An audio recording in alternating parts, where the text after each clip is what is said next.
O negócio é baixar a cabeça e ir em frente e trabalhar. Eu acho que todos teríamos que reconhecer que, na verdade, somos mais simples do que pensamos. Que de todas as cidades que o senhor morou agora, que são várias, são Los Angeles, Córdoba, Buenos Aires, qual é a que mais gostou? Eu digo, olha, talvez Porto Alegre. O nascimento do filho e tudo isso são coisas também que seria inútil tentar explicar porque não tem como, né? Isso muda muito a cabeça das pessoas.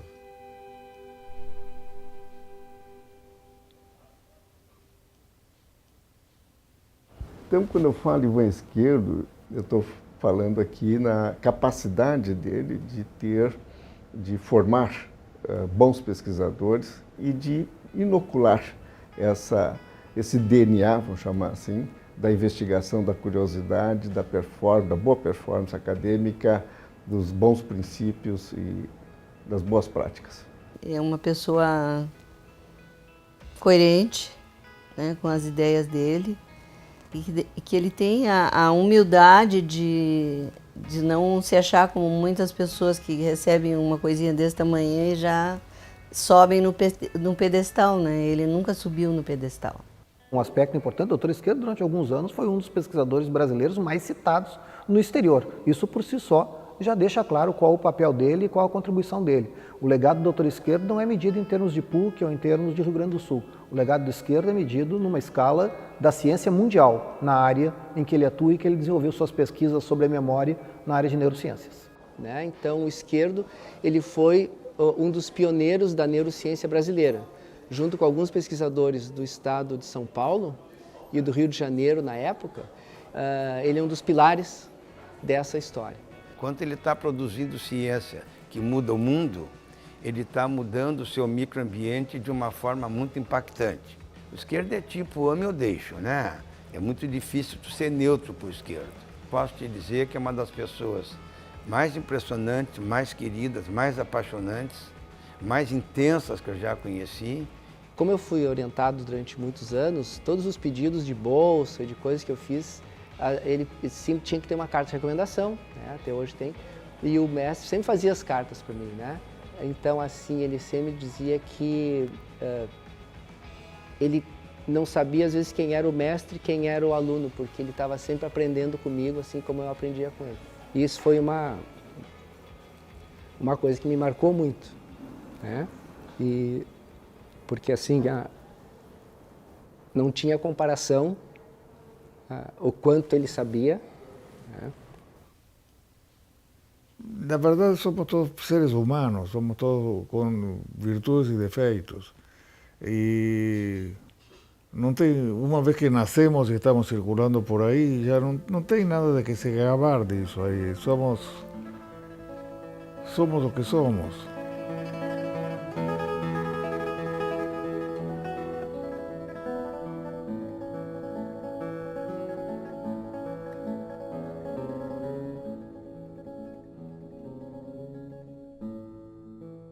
Eu queria fazer neurociência. E na época não tinha neurociência em Buenos Aires, realmente, digna desse nome. Então, praticamente não tinha ninguém fazendo o tipo de coisa que vim fazer depois. Não. Pedi conselho a várias pessoas. Um deles, o Say, que era prêmio Nobel. E o Say disse, o que te convém aqui é fazer o que tem aqui. Depois, para fazer neurociência, tu vai ter que ir fora, porque aqui não tem. Aí ele me perguntou se eu me importaria muito em mudar de ramo. Sim, se não tem outra alternativa, vou ter que fazer isso. Agora eu quero fazer ciência mesmo. Então ele disse, olha, tem aqui justamente, está voltando dos Estados Unidos, um cara muito bom que se chamava Mancini, Roberto Mancini, do qual também fiquei muito amigo depois. Mancini era um artista para escrever os trabalhos. Quando terminava o trabalho, ele sabia realmente dar a forma correta, me ensinou a escrever muitíssimo, Mancini. E não só escrever ciência, senão escrever qualquer coisa. Ele sempre nos estimulou muito a escrever. E o mestre tinha uma dedicação enorme nessa coisa dos artigos e da conferência e do texto, né? Eu acho que essa foi uma coisa muito marcante dele também como pessoa, pesquisador, né? Um dia pintou de visita por lá um grande amigo de Robertis, que se chamava Pepe II, José Pedro II, uruguaio, que estava no Uruguai, mas estava saindo do Uruguai, estava indo para a Califórnia. Conversando, fiz várias viagens a Montevideo, aprendi a trabalhar em neurociência. Depois disso aí, pedi uma bolsa na Universidade de Buenos Aires, consegui a bolsa e me fui aos Estados Unidos. Quanto tinha eu? 24 anos. Tinha terminado medicina e já tinha uma bolsa para ir aos Estados Unidos. Estava conversando com ele, que pena, não vamos nos ver por um longo tempo, que sei eu. E se fazemos uma viagem por aqui? Pensava ir a Porto Alegre. Por quê? Porque vi no mapa. E no dia seguinte eu lhe digo, bom, escuta, eu tenho que visitar a esse amigo meu, amigo do meu pai, Henrique de Moraes. O senhor Moraes, depois que eu voltei para o hotel, chamei ele, como ele tinha dito, e ele me disse, escuta, bom, eu posso oferecer uma coisa a você. Por que não veio a Tramandaí comigo? E eu disse, Tramandaí, que é Tramandaí? E ele me disse, não, é uma cidade de praia. E eu vou viajar, eu entendi com meu filho, e não era filho, era filha.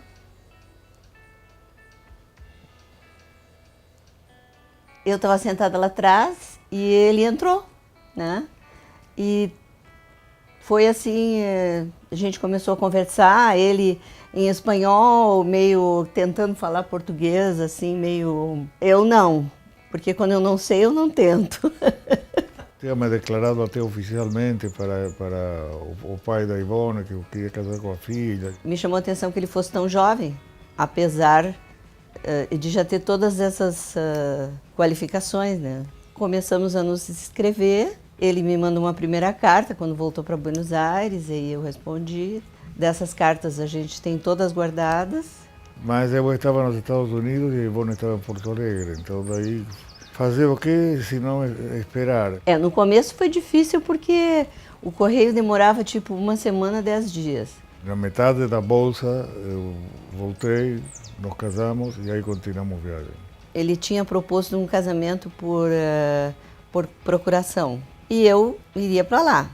E meu pai disse, não, se tu quiseres tu vens aqui buscar a tua noiva.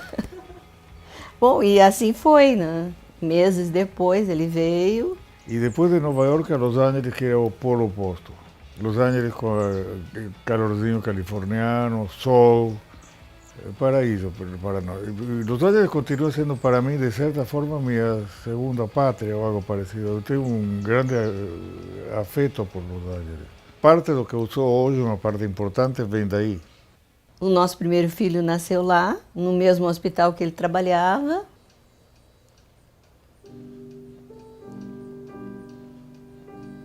O primeiro Juan e o segundo Eduardo.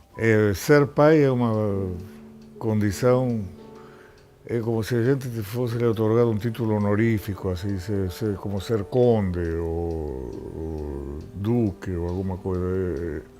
É algo diferente.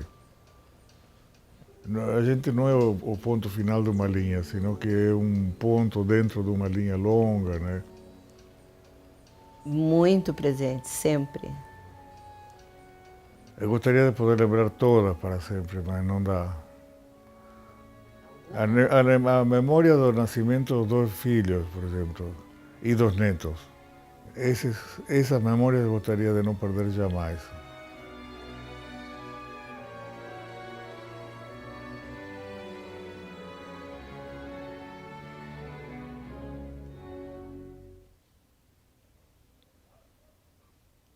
Dois anos na Califórnia. Depois, estando em Buenos Aires, surgiu um professor da Universidade de Córdoba, da Argentina. Córdoba é uma cidade belíssima, uma cidade magnífica realmente. Que memórias que o senhor gostaria de esquecer? Aquela memória do período do governo militar. Essas, todas elas. A situação política foi deteriorando, ficando, a gente consegue ficar fora até certo ponto, mas chega um ponto que tu te vês, assim, de repente, envolvido sem querer, sem... Os anos em que a Argentina estava sendo tomada por um golpe militar, que foi terrível. Não foi tão terrível como o que veio mais tarde, mas foi terrível. Foi o prólogo do que veio depois, que foi muito ruim. O primeiro incidente grave lá foi em 68.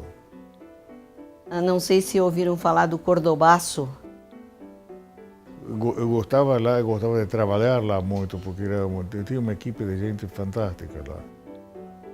Foram períodos de infâmia, períodos de maldade pela maldade em si. Não era para ficar aguentando essas coisas e ameaças e tudo. A gente não tinha necessidade disso.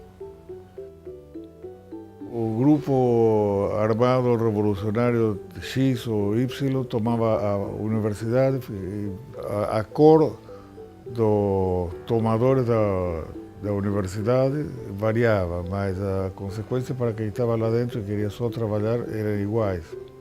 E aconteceu tudo que aconteceu depois, quer dizer, a gente estava com o telefone grampeado. Eu estava falando com um cara que me oferecia uma posição em Buenos Aires. E esse sim era de esquerda, o cara. Bom, aí estava, me telefona e vai, que eu não quero voltar a Buenos Aires agora, que tá bom, eu estou decano da faculdade e tal. Porque aí em Córdoba está muito revoltoso todo, aqui em Buenos Aires é mais pacata a vida. Eu digo, não sei se é tão pacata a vida em Buenos Aires, eu acho que não muito. Bom, conversamos. E se for qualquer coisa tu mudar de ideia, me chama, me telefona, que se tá, mal volta o telefone aí, toca outra vez. Não tinha tirado a mão do telefone. E se continua falando com bolcheviques como esse cara daí, vamos lhe cuidar a ti e a toda a tua família. Long, corte, aí pendurei o telefone outra vez. Esse era um grupo de extrema direita. Mas a questão é que tivemos que vir embora. Aí nos demos conta que na Argentina a coisa estava realmente se apodrecendo dia a dia, estava ficando cada vez mais insuportável viver lá. Todos devemos vir para o Brasil. Por que Brasil? Porque o Brasil também tem uma ditadura militar em exercício. Uma porque era mais branda que a Argentina e a outra porque estavam os pais da Ivone aqui.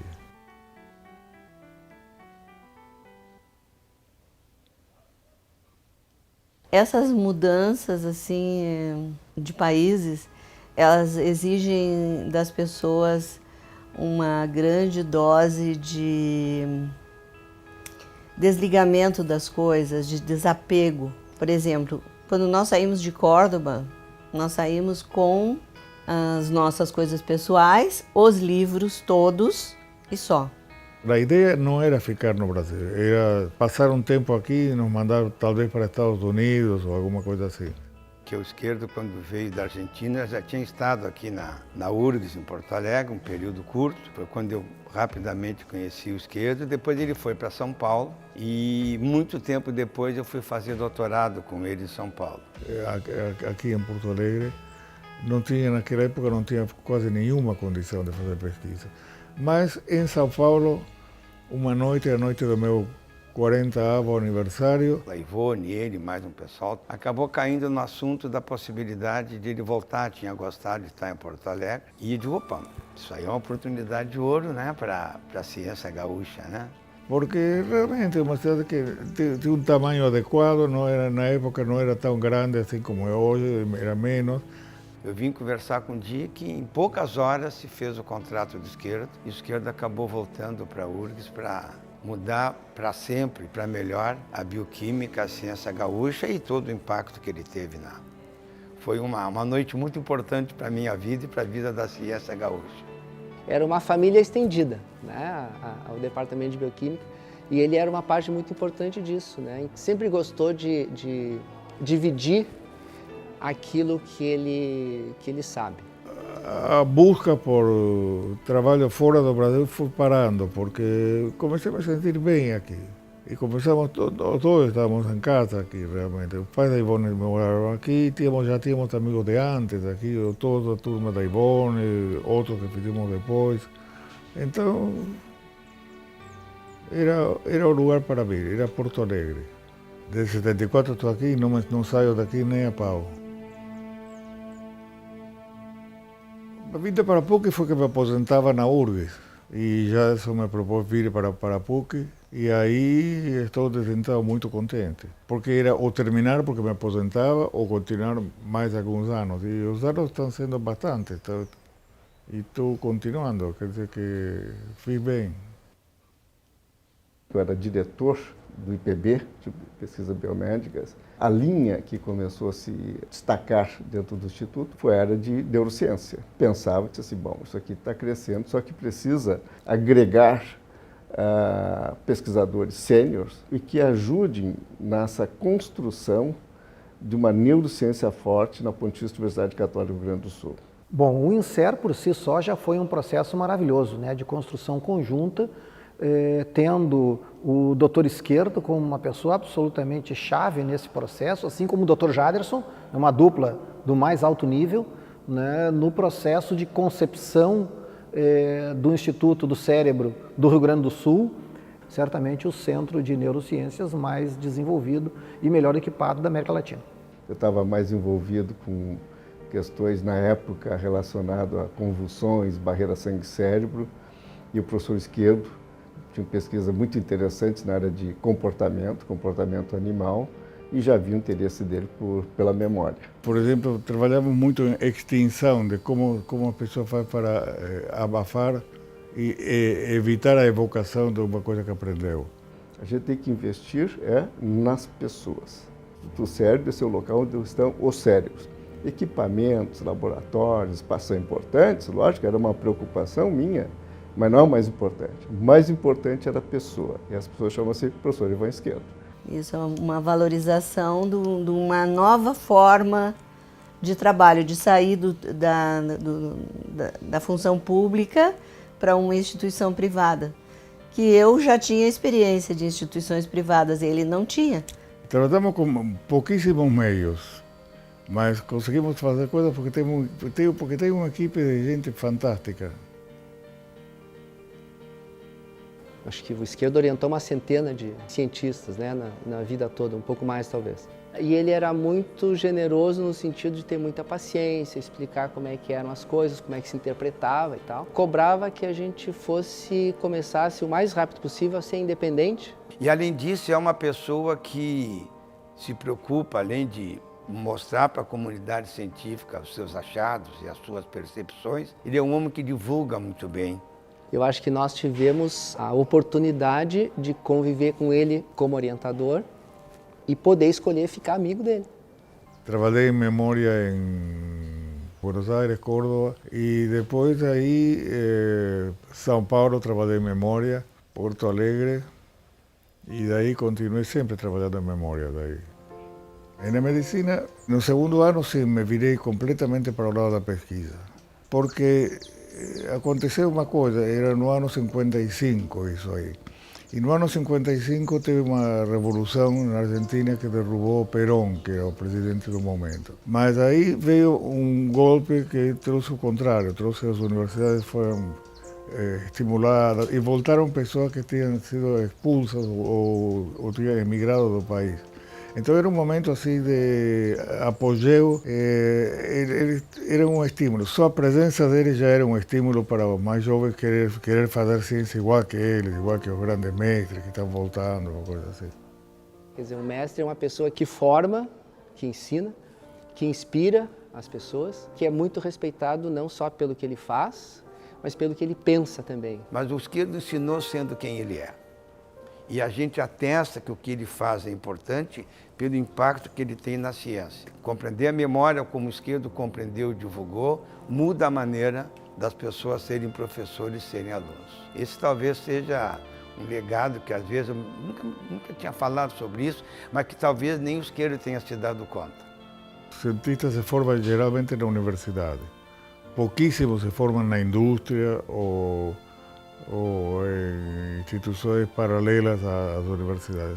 Ao mesmo tempo que formava, estabelecer uma linha de pesquisa em memória, esclarecendo mecanismos da memória e do esquecimento. Elas estão permitindo e permitiram que outras pesquisas dessem outros saltos, uma vez que essa base ele construiu de uma forma muito elegante e apropriada.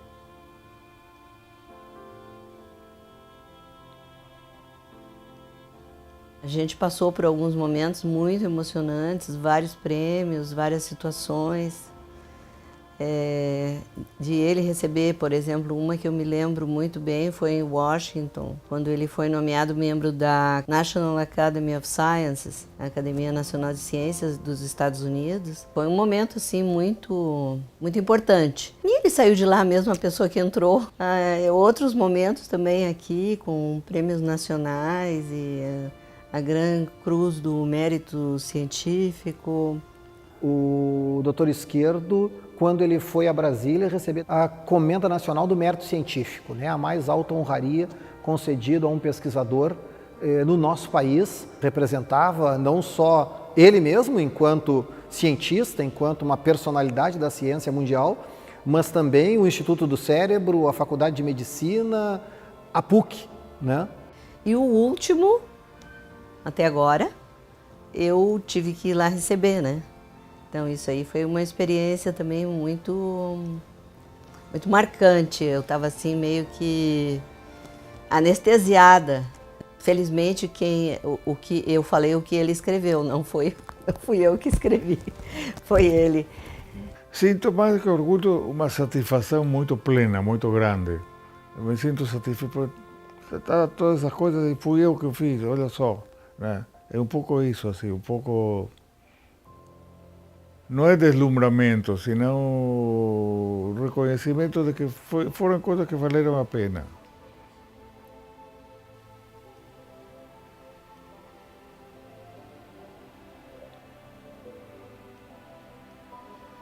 Eu faço parte do grupo de pessoas que pensa e que acha, né, que a descoberta científica não é patrimônio de quem descobre. A descoberta científica é patrimônio da humanidade. Então, pegando por esse lado, o Esquerdo fez descobertas fundamentais que mudou a concepção de como entender o processo de aprendizado de memória, de como tentar compreender doenças cerebrais que acometem a memória. Então, o Esquerdo trouxe descobertas científicas que, obviamente, não pertencem a ele, não pertencem à bioquímica, nem o grupo que trabalhou com ele, como eu, mas pertencem à humanidade. Muito mais do que a contribuição dele à nossa universidade, muito mais que a contribuição dele à própria Universidade Federal do Rio Grande do Sul, onde ele fez boa parte da carreira dele, à nossa cidade, ao nosso estado.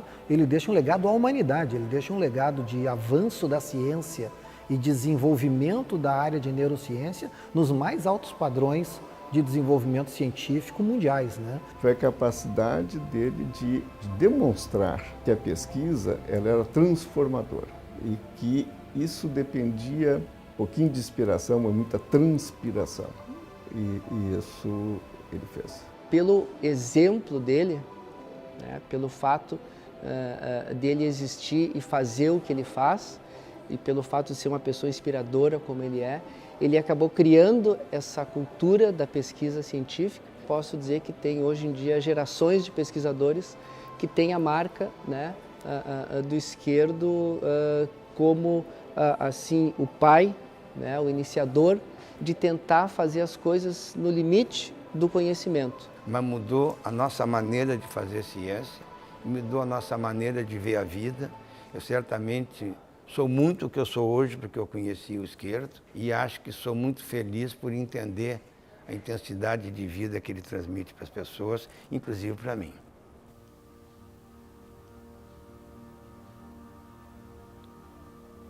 Em função da profissão dele, da convites para congressos e outras coisas assim, cursos, isso e aquilo, nós viajamos quase que pelo mundo inteiro, mas nunca assim a viagem do tipo de príncipes e princesas, senão uma viagem simples, hotéis normais, passeios normais, nada de vida noturna e restaurantes famosos, nada disso.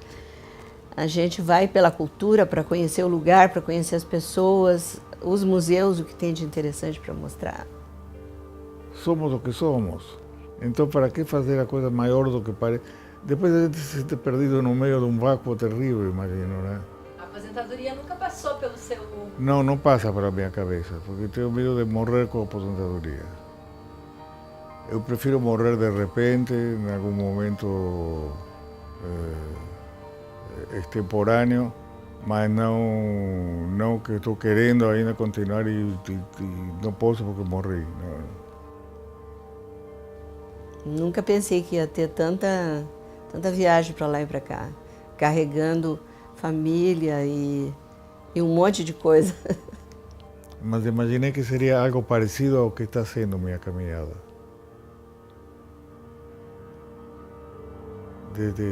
Mais ou menos fiz o que quis. O que queria ser ou fazer, fiz.